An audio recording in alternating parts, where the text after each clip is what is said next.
కన్నుల పండుగగా కోనసీమ జిల్లాలో 3వ ప్రపంచ తెలుగు మహాసభలను నిర్వహిస్తున్నట్లు గోదావరి గ్లోబల్ విశ్వవిద్యాలయం ఛాన్సలర్ కెవివి సత్యనారాయణ తెలిపారు.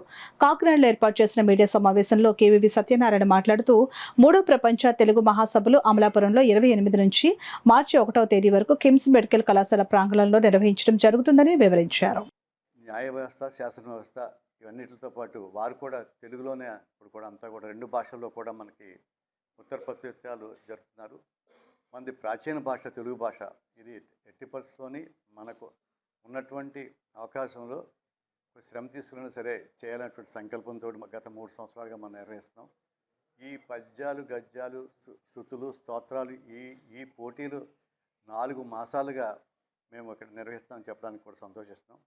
ఎందరో ప్రభుత్వ ఉపాధ్యాయులు, భాషా పండితులు, కవులు వీరందరూ కూడా ఈ మహాయజ్ఞంలో పాల్గొని విద్యార్థుల్ని ప్రేరేపిస్తామని చెప్పడానికి కూడా నేను సంతోషం వ్యక్తం చేస్తూ, అలాగే ఒరిస్సా గవర్నర్ గారితో పాటుగా ఆంధ్రప్రదేశ్ మన గవర్నర్ గారు గౌరవనీయులు శ్రీ అబ్దుల్ నజీర్ గారు, అలాగే తెలంగాణ గవర్నర్ గారు గౌరవనీయులు శ్రీ విష్ణుదేవ్ వర్మ గారు, అలాగే మాజీ భారత ప్రధాన న్యాయమూర్తి సుప్రీంకోర్టు గౌరవనీయులు శ్రీ ఎన్వి రమణ గారు, ఎందరో ప్రముఖులు ఇచ్చేస్తున్నారు. చాలామందికి ఈ రంగాల్లో పనిచేసినటువంటి వారు, ఈ సేవలు అందించినటువంటి చాలామంది ప్రజ్ఞాపాఠవాలు కలవారు అందరినీ కూడా జ్యూరీ కమిటీ ద్వారా వారిని ఎంపిక చేసి చాలామందికి చైతన్య ఉగాది పురస్కారాలు కూడా అందజేయబడుతున్నాయి. అలాగే కొంతమందికి ఇంకా ప్రాజ్ఞులు విజ్ఞులైనటువంటి పెద్దలకి కొంతమందికి మనం జీవన సాఫల్య పురస్కారాలు కూడా అందజేస్తామని చెప్పి తెలియజేస్తూ ఉన్నాం.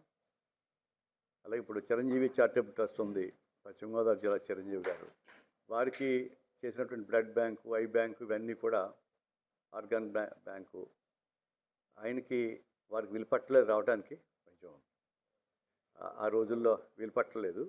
అంచేత రమణ స్వామినాయుడు గారిని పంపిస్తున్నారు, ఆ సిఇఓ, బ్లడ్ బ్యాంక్ సిఇఓ, వారికి జీవన సాఫల్య పురస్కారం అందజేస్తాం. అలాగే రిలయన్స్ ఫౌండేషన్ ముఖేష్ అంబానీ గారు రాలేరు కాబట్టి మాధవ్ గారు వారంతా కూడా అంతా వస్తున్నారు. ఎంతో ఘనంగా చేస్తున్నాం.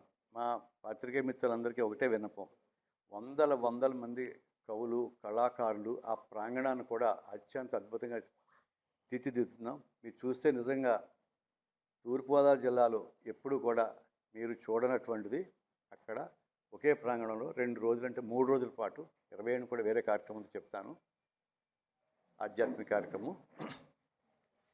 అలాగే అన్నీ కూడా ఈ దేవాలయాల శకటాలు మన సింహాచలం, అన్నవరం, ద్వారకా తిరుమల, వాడపల్లి ఇవన్నీ, అలాగే తెలంగాణ రాష్ట్రం ఉన్నటువంటి భద్రాచలం శ్రీరామచంద్రమూర్తి సీతారాముల విగ్రహాలు, ఆ రథాలు, అలాగే కనకదుర్గమ్మ అమ్మవారి రథము కూడా వీరంతా వచ్చి దేవాదాయ శాఖ వారు అంతా కూడా సహకరిస్తున్నారు. గత 2 సంవత్సరాలకి ఈ సంవత్సరం కూడా వీళ్ళందరికీ కూడా అక్కడికి తెప్పించి వీళ్ళందరికీ కూడా మనం గౌరవించి, సన్మానించి, సత్కరించి మన కోనసీమ కానీ మన జిల్లా, కోనసీమ అంటే 4 ఏళ్ల క్రితం మనకి జిల్లా విడింది కానీ ఉమ్మడి తూర్పుగోదావరి జిల్లాలో ఒక భాగం, అక్కడ కొత్త జిల్లా కదా, ఆ జిల్లాకు కూడా ఇంకా కొన్ని ఇటువంటి జరుగుతుంటే కూడా జిల్లాకు కూడా ప్రశస్తం పెరిగేటువంటి అవకాశం ఉంది. దాదాపు మనము 2 రోజుల పాటు ఉదయం నుంచి కూడా సాయంత్రం వరకు కూడా ఏవో ఒక కార్యక్రమాలు 5 వేదికలండి. ఈ ప్రధాన వేదిక నందమూరి తారక రామారావు గారు ఒక నామం పెట్టడం జరిగింది.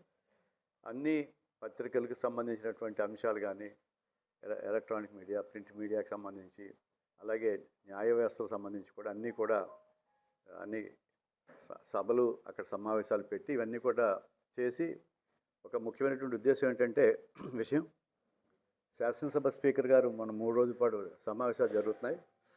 డిప్యూటీ స్పీకర్ గారు, మన లెజిస్లేటివ్ అఫైర్స్ మినిస్టర్ గారు వీళ్ళంతా సమక్షంలో ఎమ్మెల్యేలు ప్రైవేట్గా నేను ప్రతిపాదన చేశాను.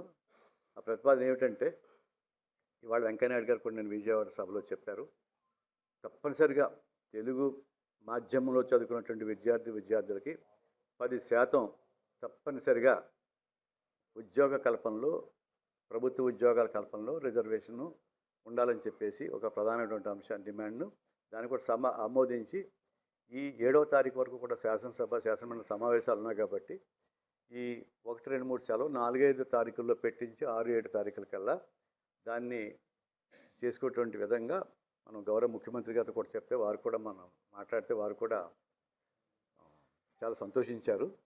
మరి ఎందుకంటే భాష కనుమరుగు అయిపోతుంది. మనకి హిందీ తర్వాత ఎక్కువ మాట్లాడే, బెంగాలీ తర్వాత ఎక్కువ మాట్లాడేటువంటి భాష మన ప్రాచీన భాష తెలుగు భాష. మనం ఆ స్థాయి తగ్గకుండా ఇంకా పైకెళ్ళేలాగా, ఎందుకంటే దాదాపు 11.5 కోట్ల మంది ప్రపంచవ్యాప్తంగా తెలుగు రాష్ట్రాల్లోతో పాటు ఉన్నారు. మరి తెలంగాణ రాష్ట్రం నుంచి కూడా మీకు చెప్పాలి, చాలా మంది తెలుసు. మల్లు భట్టి విక్రమార్క డిప్యూటీ సీఎం గారు, అలాగే శ్రీధర్ బాబు గారు, దుద్దిల్ శ్రీధర్ బాబు గారు, legislative affairs, industries, IT minister గారు, అలాగే తుమ్మల నాగేశ్వరరావు గారు ఈ జిల్లా కూడా చాలాసార్లు వచ్చారు. వారు ఆయన అక్కడ